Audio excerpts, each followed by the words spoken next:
Hello everyone, welcome to రుచి reboot channel. ఈరోజు నేను మీకు సింపుల్గా చికెన్ ఫ్రై ఎలా చేయాలో చూపించబోతున్నాను. ఫస్ట్ ఒక బౌల్లో పసుపు ఉప్పు వేసి క్లీన్ చేసి పెట్టుకున్న 1/2 కిలో చికెన్ తీసి పక్కన ఉంచాలి. ఆ తర్వాత ఇంగ్రీడియంట్స్: జీలకర్ర పౌడర్, గరం మసాలా, పసుపు, అల్లం వెల్లుల్లి పేస్ట్, మిర్చి పౌడర్, ఉప్పు, చికెన్ మసాలా, పెరుగు. ఇది పక్కన ఉంచేసుకొని స్టవ్ ఆన్ చేసి ప్యాన్ పెట్టుకోవాలి. ప్యాన్ హీట్ అయిన తర్వాత ఆయిల్ వేసుకొని ఒక బిర్యానీ ఆకు వేసుకోవాలి. ఆ తర్వాత కట్ చేసి పెట్టుకున్న 1 ఆనియన్, 2 పచ్చిమిర్చి వేసి ఫ్రై చేసుకోవాలి. గోల్డెన్ కలర్ వచ్చే వరకు ఫ్రై చేసుకొని అల్లం వెల్లుల్లి పేస్ట్ వేసి పచ్చి వాసన వెళ్ళే వరకు ఫ్రై చేసుకోవాలి.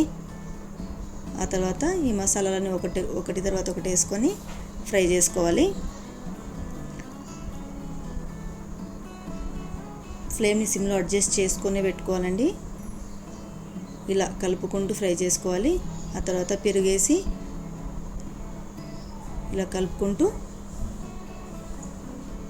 ఆయిల్ పైకి వచ్చే వరకు ఫ్రై చేసుకోవాలి. ఆ తర్వాత కట్ చేసి పెట్టుకున్న 2 టమాటోస్, కొత్తిమీర, పుదీనా ఇవి కూడా వేసుకొని ఫ్రై చేసుకోవాలి. టమాటోస్ స్మూత్గా అయ్యే వరకు ఫ్రై చేసుకోవాలి.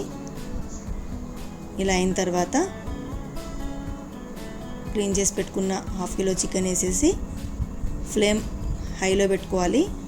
1 మినిట్ పాటు హైలో పెట్టుకొని ఇలా కలుపుకుంటూ ఫ్రై చేసుకోవాలి. ఆ తర్వాత మూత పెట్టేసి 1 మినిట్ పాటు సిమ్లో అడ్జస్ట్ చేసుకొని పెట్టేయాలి. ఇలా మధ్య మధ్యలో కలుపుకుంటూ ఫ్రై చేసుకోవాలి. చాలా సింపుల్గా ఫాస్ట్గా అయిపోతుంది. మీరు కూడా ట్రై చేయండి. ఫ్లేమ్ని సిమ్లో అడ్జస్ట్ చేసుకొని ఫ్రై చేసుకోవాలి. నేను కొద్దిగా కూడా వాటర్ వేయలేదు. ఇలా మూత పెట్టుకొని ఆయిల్ పైకి వచ్చే వరకు ఫ్రై చేసుకోవాలి. చికెన్ బాయిల్ అయిందా లేదా చూసుకొని గ్రేవీ ఇలా వచ్చాక చివరిగా స్ప్రింగ్ ఆనియన్స్ వేసుకొని 1/2 లెమన్ వేసేసి మూత పెట్టేసి సిమ్లో 1 మినిట్ పాటు ఉంచేయాలి. అంతే అండి, చికెన్ ఫ్రై రెడీ. మీరు కూడా ట్రై చేయండి. మీకు ఎలా కుదిరిందో కామెంట్స్లో పెట్టండి.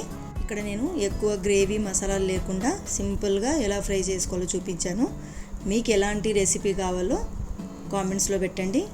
నెక్స్ట్ వీడియోలో నేను చేసి చూపిస్తాను. మీకు ఈ వీడియో నచ్చినట్లయితే లైక్, సబ్స్క్రైబ్ అండ్ షేర్ చేయండి. Thank you.